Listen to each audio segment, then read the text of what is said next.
What's up, health lovers? It's Mercedes, and welcome back to the channel. Welcome. I'm so excited to see you all today. I'm feeling super good. I hope you're feeling really good. It's just a chill morning, you all. Like, I just love when the mornings flow, because sometimes it's get up and go. But today I've had time to sit back, relax, care for myself the way I would want to. And I'm just ready to give y'all this 60-day raw vegan challenge update, okay? Before we get started, I'll just tell you what I'm drinking in my cup. I have some burdock root tea and what was the other thing I put in there? Burdock and ginkgo biloba. That's why I need that ginkgo, so I can remember on point, on time, okay? So without further ado, let's go ahead and get started.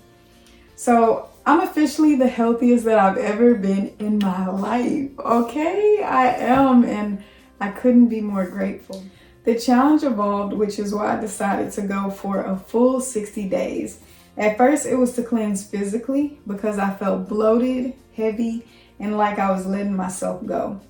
Then I started to heal my relationship with food, which helped me understand deeply rooted pain within myself, which then led to me feeling better mentally, physically, spiritually, and emotionally.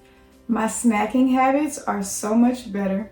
I don't crave chips and cookies. Although I still crave salty and sweet, I address those cravings with plants now. When I eat, I have more enjoyment because I'm not eating all the time. I don't eat after 6 p.m. most days, and if I choose to, I have a piece of fruit or a veggie versus chips, cereal, or whatever random vegan junk that's in the pantry. I feel best when I don't eat anything after 6. Those are the nights that I end with herbal tea, and my digestion feels super on point. Now this next point is super powerful, and I didn't realize it was happening until it was happening. But when I'm upset, I recognize my triggers and I work on releasing so the pain doesn't store inside my body and manifest in unhealthy ways. I don't use food to self-soothe like I used to, although emotional eating still happens at times. Now I'm more likely to do a healthy self-serving activity to support my well-being. I feel hungry sometimes versus being full all the time. And I really like that feeling because I know my body is cleansing and detoxing when I do actually get hungry. A lot of us are wondering why we're overly tired. If your body's always in digestion mode, that could be a reason why you're always tired. I drink a lot more water daily, and I add tinctures to support what I intuitively know I need for the day. So when I have my big gallon of water, I'll add a blood builder to it, some tart cherry. Let's just say I feel like I need better digestion. I might add some ginger. Maybe I'm a little stressed. I might add a little bit of passion flower. It just all depends. So drinking a lot of water and adding what I know my body needs to support myself. I know directly after eating if my meal served me or not. I then can pinpoint if it was too acidic because of poor food combination or if it was simply too much food. When this happens, I have an herbal tea that is good for digestion to soothe my stomach. So some teas that are really good for digestion would be ginger, papaya, licorice, anise. Those are the ones that come straight to my head. So those are really good. And I couldn't believe this, but I had to get used to it. But I actually appreciate fruit desserts now. I may have some apples with some blueberries, coconut flakes, and cinnamon for a sweet treat. So upon detoxing, I was getting rid of all that junk that was in my system, and I was craving those cookies and baked goods. But once I realized, okay, you're cleansing, you can't have that, but you're still craving sweet, I started reaching for the fruit. And now it's just so natural to reach for the fruit. And it feels good because I know I'm having something sweet that's good for me. Before going raw, I knew I was consuming too many of the wrong foods until I realized I was eating too much food in general. I intentionally started making smaller portions. So along with making smaller portions, let's just say I make a small portion, but it looks a little big in my opinion. I will bring a Tupperware to the table with me just to remind myself, even if you have a little slither of food left, you don't have to feel challenged to eat that, Mercedes. You can put it in the Tupperware and put it away for another time. Okay, so I'm practicing getting rid of this gluttonous spirit, all right?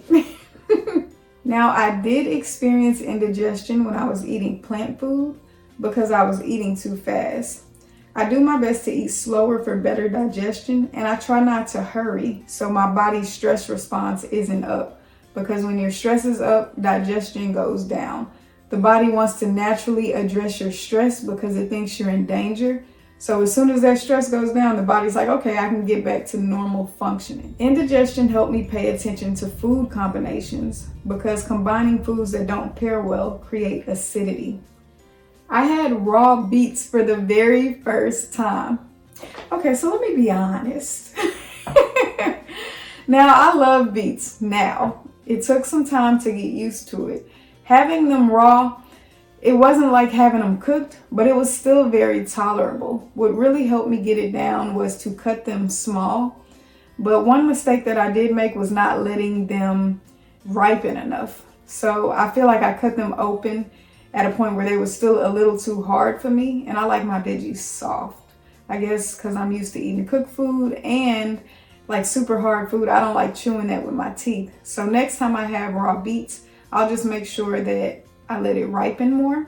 And all you do is season it like you would cooked food. All right, so as we just talked about a little bit, raw fruits and veggies can be hard on the teeth, especially if you need dental work.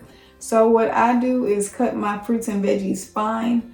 And veggies that are really good savory, I pickle them. Now, I honestly had to find a way to make salads a lot more enjoyable because I used to put a lot of vegan cheese and vegan ranch on my salad.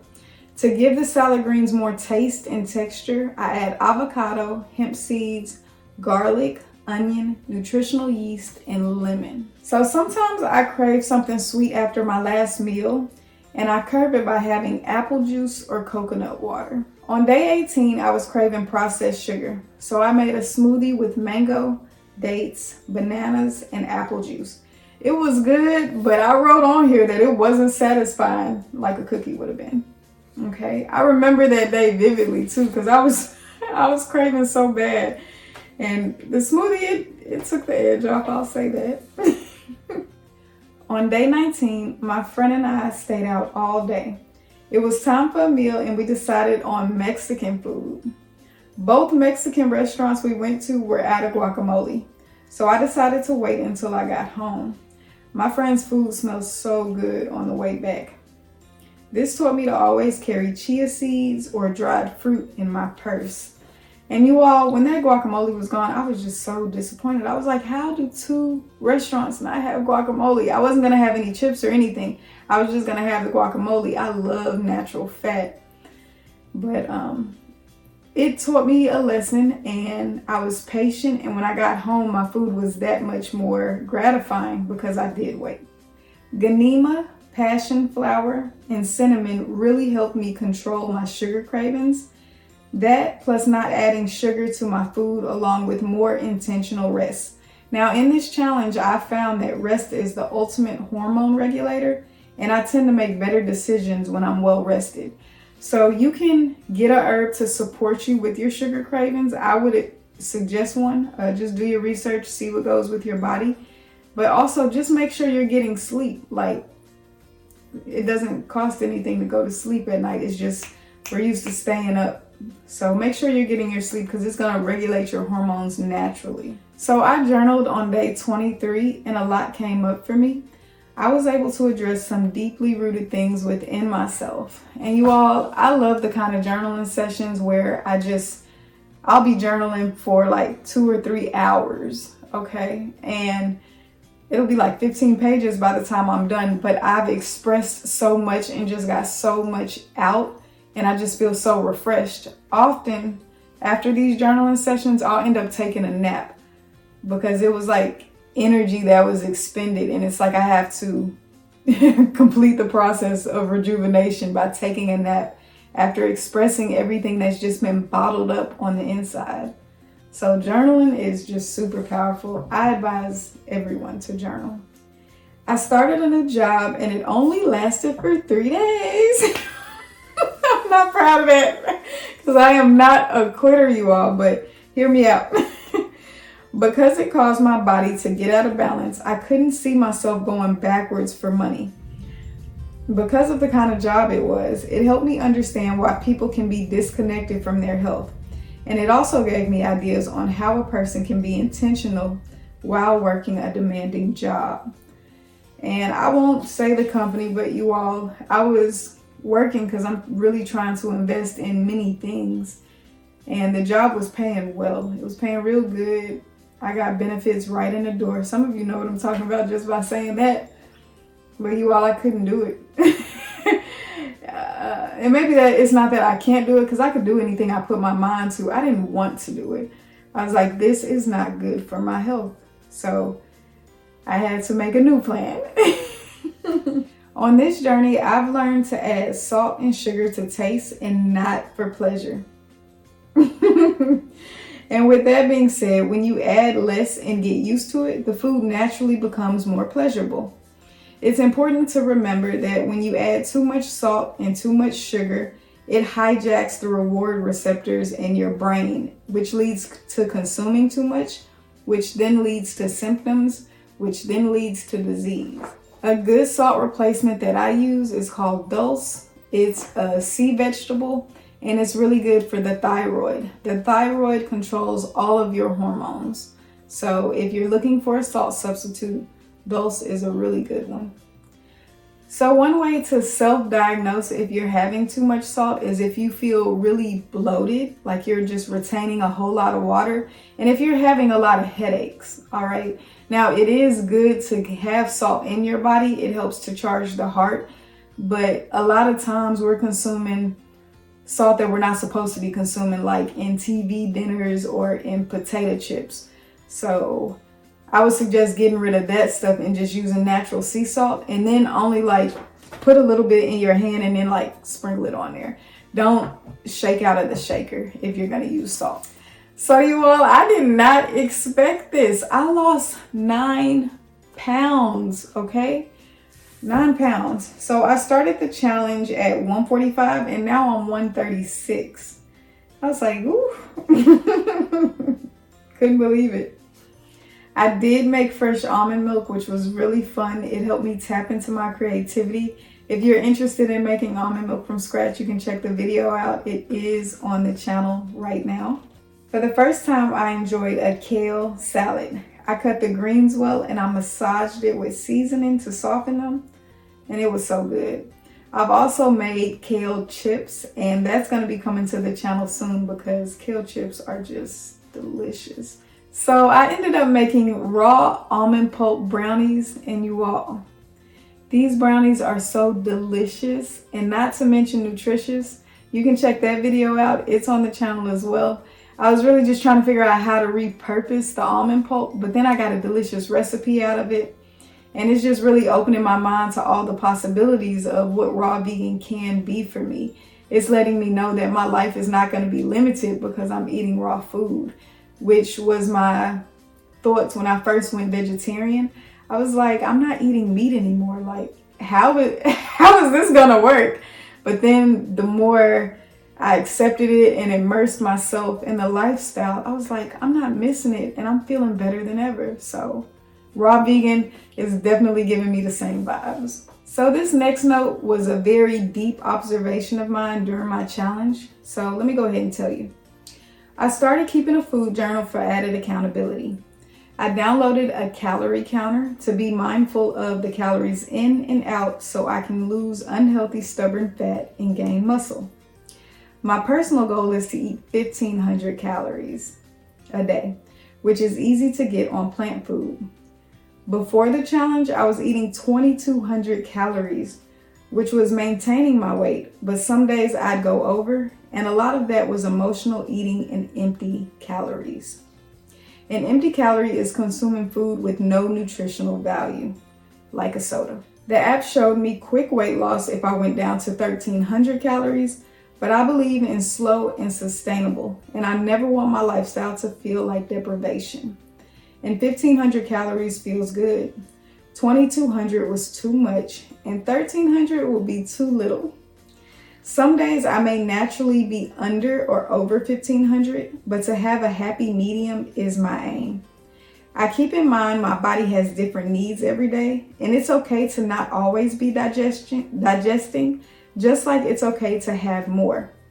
In this process, we don't want to create a fad diet or an eating disorder while getting healthier. So do your best and leave the rest. Don't let it stress you. That goes against what we are doing. And if you're watching content that makes you feel bad about your journey, or if you find yourself comparing yourself to others, step away from that kind of media. Listen to a book instead and keep your focus on you. You don't have to rush, just be on your level. Okay? And that was something that I went through. I had to make sure that I was keeping the focus on my personal journey. So I watch quite a bit of content on YouTube because I'm trying to learn and to grow.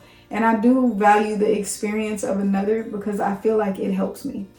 But what I recently did was went on my YouTube homepage and deleted a lot of the people that I was watching. Not because they weren't helpful, but because I wanted to make sure that I'm keeping my mind on my journey. So I kept people, but I also got rid of just what was unnecessary in my opinion. So we doing this, we keeping, our eyes on the prize. When I first started tracking my calories, it made me sad. It really did. Because I didn't realize how much food I was consuming and I felt pressured to do better. I wasn't thinking positive as far as having new insight and a solution. I was thinking in terms of self-doubt. I wondered, could I do this for myself gracefully and sustain it long term? I really got ahead of myself, and it's just one day at a time. Go slow. That's what me and my therapist have been talking about lately. Going slow. Going slow. I also learned that I can't really control weight loss, like only in my stomach. Wouldn't that be great? The body rids it how it needs to and not how I want to. Now you can target where the blood flows and you can build muscle in that area. But I notice you all that I lose weight in my face first and then my legs will start to lose weight. And I even notice myself looking different in pictures. Now my stomach has lost weight, but like that stubborn fat at the bottom, it's going to take a little bit more time. So it's okay to target those areas, but just be happy that your body's doing what it's supposed to do. Like, don't be too hard on yourself. I was nervous about eating more raw food because I didn't want to lose my butt, hips, and breasts. I kept going because the healing is my goal. And with the weight loss, I'm loving my body even more, just knowing it's healthier. I now understand more than ever that it is important to limit distractions while eating, to be more mindful of chewing because digestion starts in the mouth. I take 45 minutes to an hour to eat larger meals versus 20 meals. I try to take my time with smaller meals too. It's rewiring and it's taking me time to form this new habit. So I will say that I do a lot better with consuming food slowly, but sometimes when I have a smaller meal, because it's smaller, like I don't think about how slow I'm eating it. Like I even just move my hand kind of quick. So I want to focus on eating food slowly, breathing through the meal, not scarfing it down like an animal. 3 weeks in and I broke my intermittent fasting for 5 days. I started eating after 6 p.m. again. I had raw food, but it was still too late to be eating. I woke up feeling different and I was more bloated. I got back on track and I was feeling good and less bloated, like I never broke my fast, okay? So that's the amazing thing about the body. You can be out of balance, but as soon as you start paying attention and being deliberate about your care, your body is going to do what it's supposed to do naturally. So just go for your goals, okay? It doesn't matter what it looks like right now. Just keep your mind on what you're trying to accomplish and where you see yourself, okay? To get back on track, I increased my water intake. I notice when I'm drinking less water, I'm eating more food. And ideally, I want to be drinking more water and eating less food. My energy is good on raw food, even with the sickle cell anemia diagnosis. And that says a lot, you all, because when you are diagnosed with sickle cell, you hear that you're going to be fatigued all the time, out. And you all, I take my naps, okay? But I have so much energy. I go to work. I take care of myself really good above all else. I have a second job, which is YouTube. I do YouTube full time. And my family and friend circle is big, and we're always fortifying each other. Like, all of that takes energy, and I have it, okay? If energy was a check, I'd have $1 billion. I started using the fitness app on my Apple Watch, and I got intentional about closing my rings. And it's really fun to do with your family and friends. All right, so this really helped me not eat after 6 p.m. I found out that the liver clocks in at night. It goes to work to detox the body and remove the waste. If you eat late, the liver must wait for digestion to stop to do its job, and then it gets behind. That stresses out the other organs. Okay, so when I found this out, I was like, wow, so your body is literally detoxing every single day if you simply don't eat late. So maybe you're not taking a detox supplement, but sleep is literally a detox. That's amazing. I learned how to drink beverages to fortify my digestion. So for instance, I'll have warm tea after meals. It'll more than likely be a ginger tea. I have room temperature water in the morning and throughout the night. And I'll have a cool coconut water or a raw juice around the time of my workout. Now, something really special that happened, like really special, is that my mom and my mentor both joined the Raw Vegan Challenge. And I'm just so proud. My mom, she has just been doing it. Like, she even started taking living bitters, you all. I took those bitters with her one morning and I was like, oh, stay. I was like, that's the joking name that I call her. But I was just like, she is so strong. Like, that's where I get my strength from. Like, my mom, she's a strong Black woman. And her taking them bitters, it just excites me. And she's been sending me information and putting me on. I'm like, Mama, you better put me on, girl.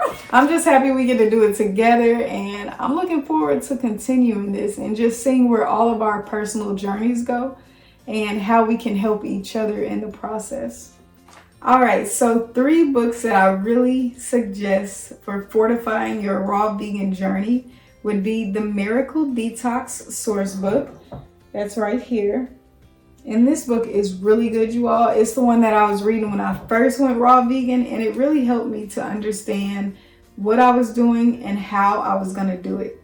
I really need to get back to it, but I've been reading the Kemet Diet. That's the second book that I want to recommend to you. You all, this book is so powerful. If I was to suggest a book, I feel like, well, all of them are good. I can't even pick a favorite, honestly. But this book is so powerful, okay? I'm really into it. I'm on page 39. My best friend and I are reading it, and it's just really good. And it's going to help you on your journey. I promise you that. It's giving you everything concerning health. Like, health is just so much deeper than the foods that we eat. And that's what the Kemet Diet teaches. And the third book that I've been listening to would be the Mucusless Diet. Now, I'm not going to lie, this book was really hard for me to listen to at first because I'm big on sounds. The way something sounds, like the audio is just not as appeasing to my ears, but it's really good information, okay? It tells you what foods cause mucus and acidity in the body, and it tells you about proper food combination. And the Detox Miracle Source book, it tells you about proper food combination too. Maybe the Kemet Diet does, but I haven't gotten that far yet, so I don't know. But you all, yes, those are 3 books that I highly suggest to help you on your journey. And my last notes would be that I received so much love and support throughout this entire challenge from family, friends, my community, and people I met while I was out and about. This includes, but is not limited to, kind words of encouragement, gifts, food, recipes, you name it, it was poured in, and I'm so grateful. Like, my support system is awesome, and I just couldn't be more blessed, honestly. My life has been forever transformed from this experience. Moving forward, I will always do 80% raw and 20% cooked. I don't crave cooked food, and I'm enjoying this space, and I will stay in it for as long as it feels good, okay? Yes. Oh, wow. I've been waiting to do this episode, and I'm just so happy to finally bring it to you all and to let you all know my full experience with being raw vegan for 60 days. It's been love, light. It's been a lot of peace, joy, abundance in every single way imaginable. I would suggest going raw vegan to anyone, to cleanse the system, to clear the mind, to fortify the spirit. Like, it's just amazing that we can do things like this to really help us. But I love you all so much. Thank you for joining me. Let me know if you have any questions in the comments below. Let me know how your raw vegan challenge went. And I will see you very soon. Until then, take care. Peace out.